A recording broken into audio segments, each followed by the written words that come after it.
Acho que eu vou sempre começar esses vídeos mexendo no cabelo, enrolando o cabelo. Olá, eu sou o Zé Anésio, do Raio-X dos Afetos. E esse vídeo é sobre um tema,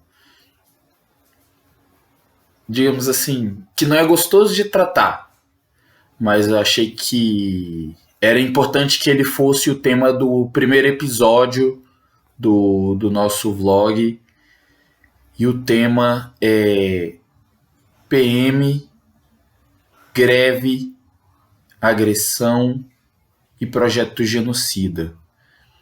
É uma coisa que levou a trazer esse tema foi justamente o fato de que o Cid Gomes, senador do Ceará, e irmão do ex-presidenciável Ciro Gomes, hoje tomou 2 tiros, indo com uma retroescavadeira para cima de um movimento grevista de PMs amotinados. Assim, uma circunstância muito maluca, que eu não vou analisar com profundidade. As notícias ainda estão muito recentes, quero tocar nesse assunto, mas esse episódio me lembrou o que a gente viveu no Espírito Santo em fevereiro de 2017. Há 3 anos, justamente no mês de fevereiro, a gente viveu uma greve da PM do Espírito Santo que foi terrível para a população capixaba, que teve várias nuances, várias complexidades. Naquele momento, inclusive, não tinha essa coisa, né, do canal. Fui pro Facebook fazer live para conversar com as pessoas sobre o assunto, porque aquilo muito me angustiou, aquilo muito me angustiava.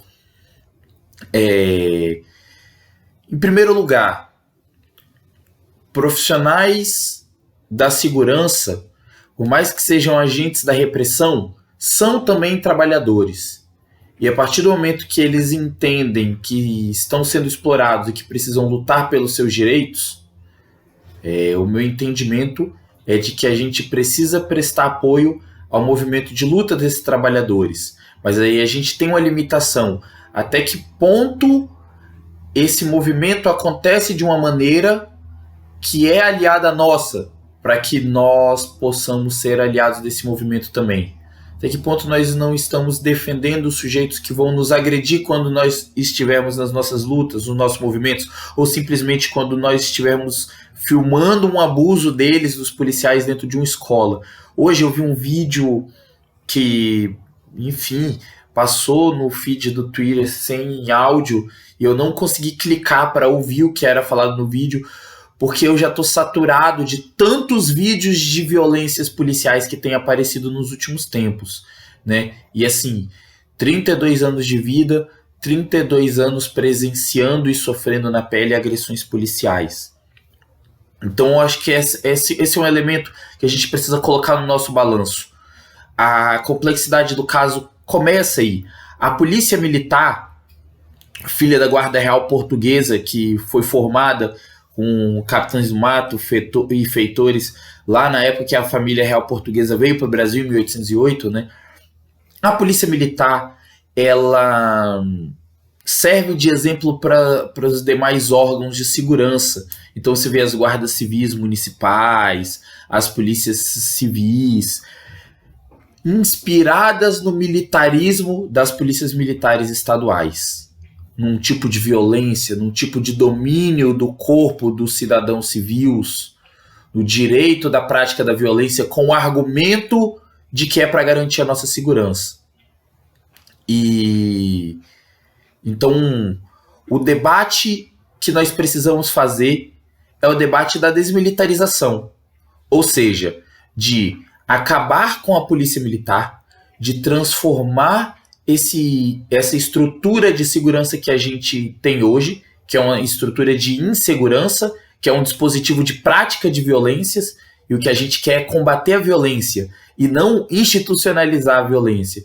Então a gente precisa construir de fato organismos de segurança, organismos que contribuam para que a nossa sociedade seja menos e não mais violenta.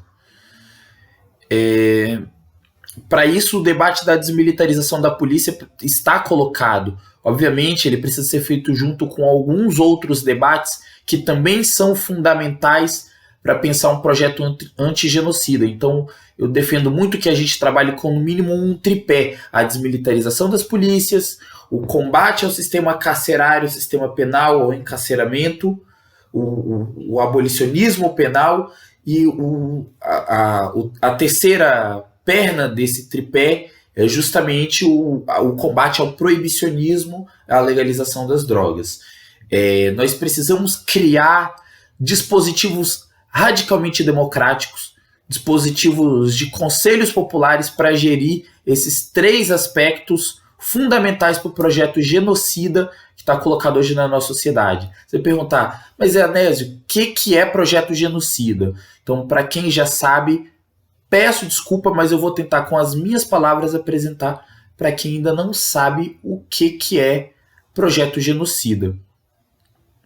Hoje, nós temos, na atualidade, nós temos um projeto efetivo de morte coletiva do povo negro brasileiro sendo posto em prática.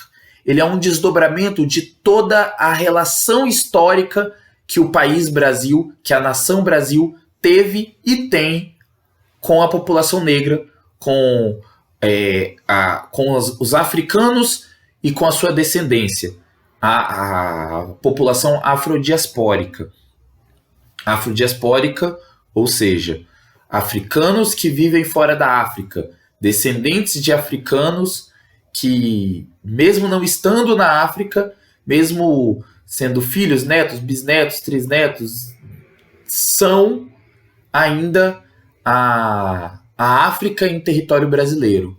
Por isso, afrodiaspórico. Só para explicar o termo, o projeto genocida é justamente a atualidade desses desdobramentos históricos. Então, nossos ancestrais são sequestrados, são trazidos para esse continente que é nomeado América pelos europeus, passam por situações terríveis de serem transformados em mercadorias, né? Esse sequestro implica na morte de muitos na passagem.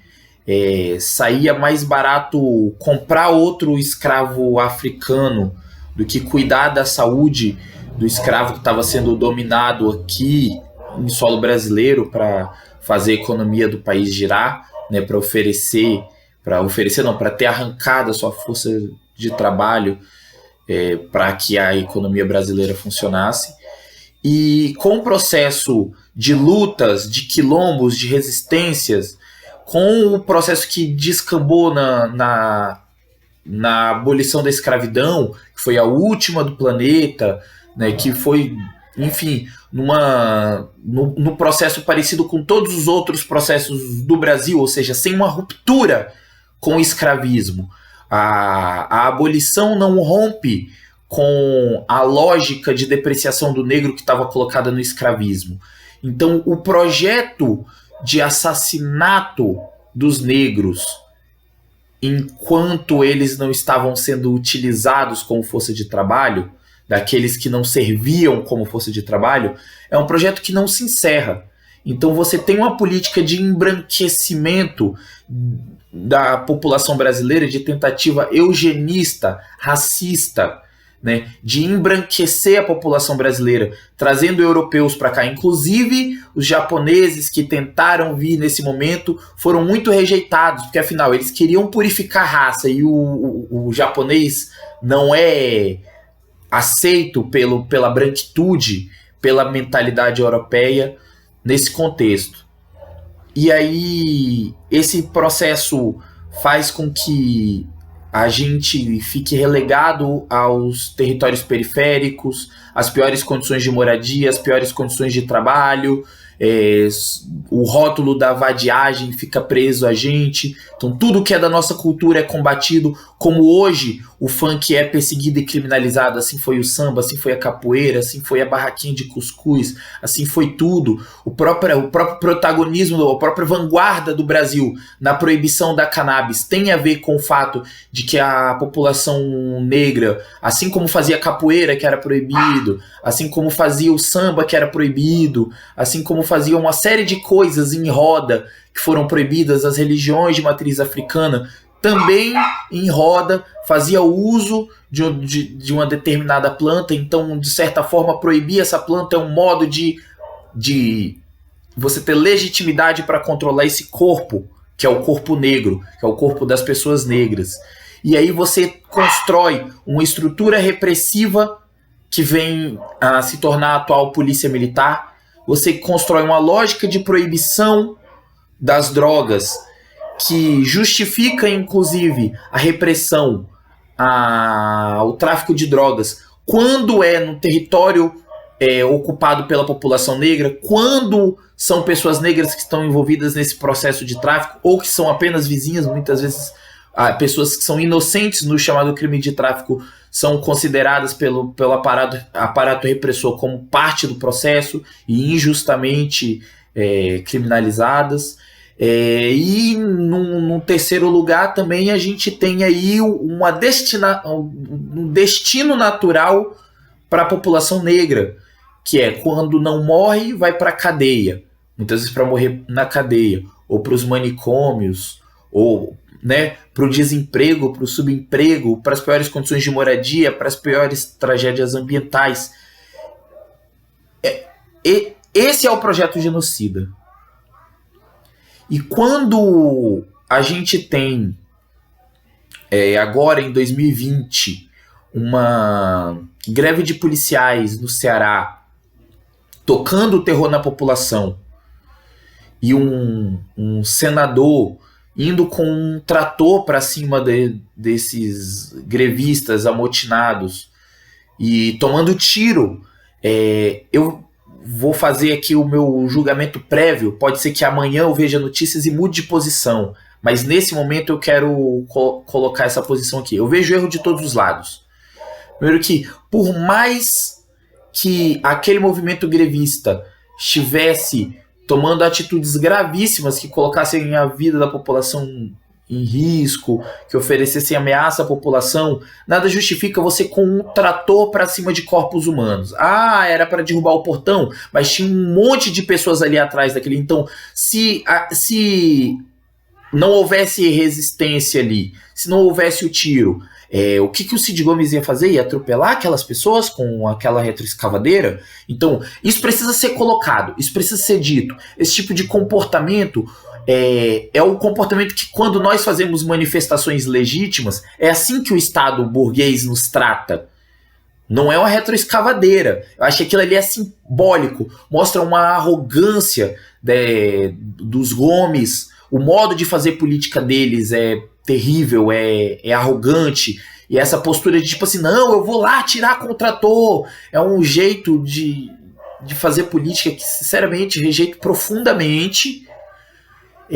Mas por mais que se diga que os tiros foram em legítima defesa, ainda assim eu acho que não só que os tiros a princípio não se justificam, como eu vejo características muito complicadas no pouco que eu li sobre a greve. Então eu quero, nos próximos episódios do canal, falar um pouco mais sobre como vão se desdobrar esses episódios a partir de hoje.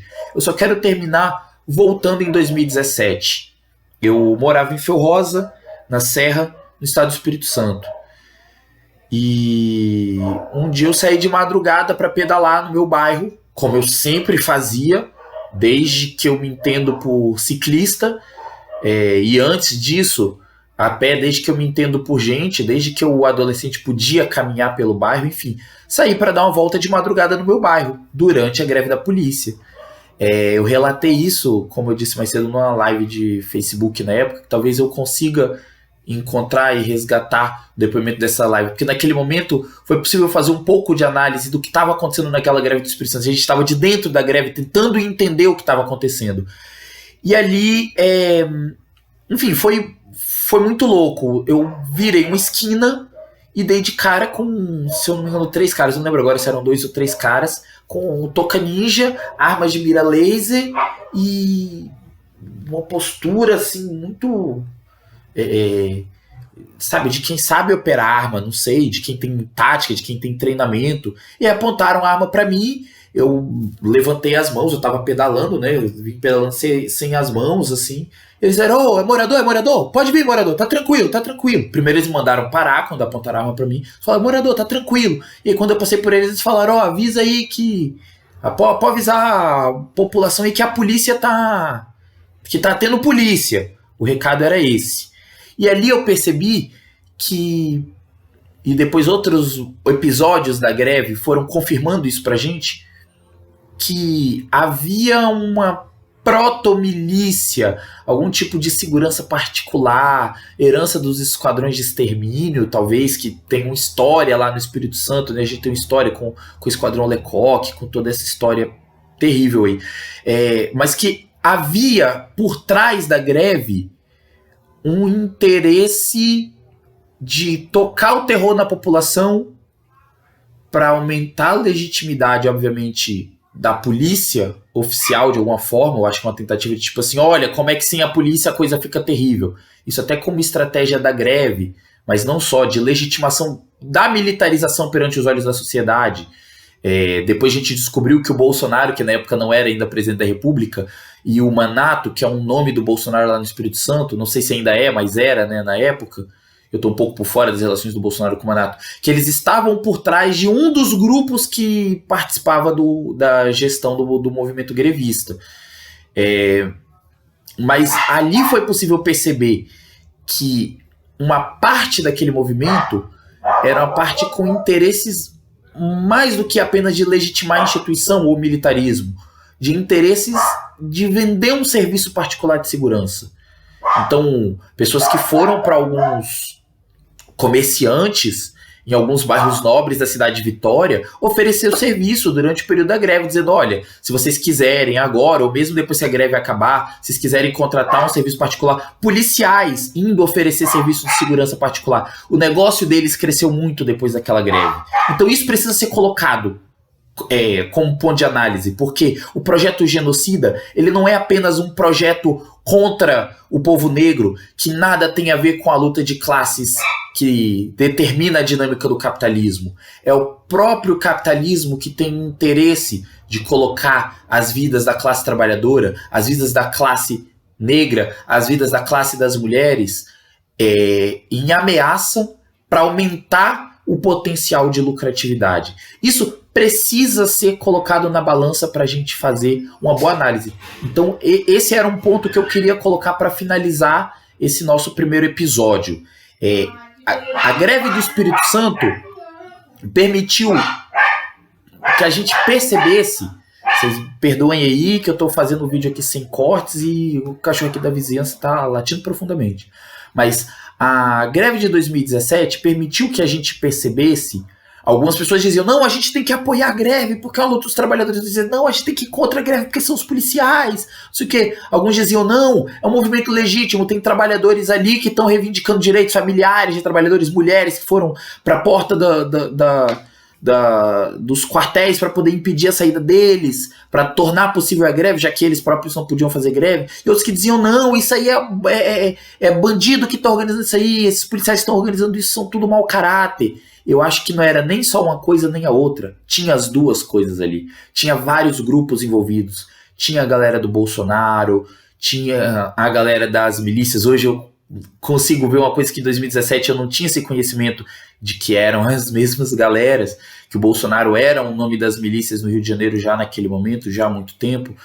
E tinha uma galera que era isso, profissionais super explorados, fazendo um trabalho de merda, que é de explorar a população, sendo convencidos de que estão fazendo um bom trabalho, alguns não caindo nesse papo e sabendo que são obrigados a fazer um trabalho muito ruim como policiais, mas, enfim, é a profissão deles, é o que eles fazem, eles não podem simplesmente se desligar em algum grau, né? E aí, familiares, mulheres, esposas, irmãs, filhas, mães, que foram forçar uma situação. Então elas começam esse movimento, e depois que esse movimento começa, vários setores que já existiam, podres ou mais críticos, ou setores bons, assim, pessoas, policiais antifascistas, setores de todo tipo tentaram incidir naquele movimento que foi nascendo ali, que depois tentou acontecer também no Rio de Janeiro. Eu não sei até que ponto as características são parecidas agora nesse processo que está rolando em Sobral, no Ceará. Vamos pesquisar um pouco mais, trazer esse debate para cá. Eu só queria pedir para vocês que comentassem aí, depois dessa palestra de mais de 20 minutos, que vocês comentassem o nosso primeiro episódio, que comentassem essa temática, a discussão sobre o genocídio, a discussão sobre os abusos e agressões policiais, a discussão sobre os movimentos de greve, de motim de policiais, o Ceará, o Espírito Santo, enfim, sobre o que está acontecendo. Apenas um pensamento antigenocida vai nos permitir as melhores ações antigenocidas. Conto com vocês, muito obrigado. E já ia esquecendo, agora que eu sou um youtuber, que eu sou um vlog, eu preciso pedir para vocês, eu nem sei de cabeça o que eu tenho que pedir, tem que se inscrever no canal. Quem não se inscreveu ainda, se inscreve aí, não sei onde ainda não estou dominando isso tudo. Tem que ativar o sininho para receber as notificações, curtir o vídeo, dar o joinha, e não sei o que mais tem que fazer não. É isso. Beijinhos de maracujá.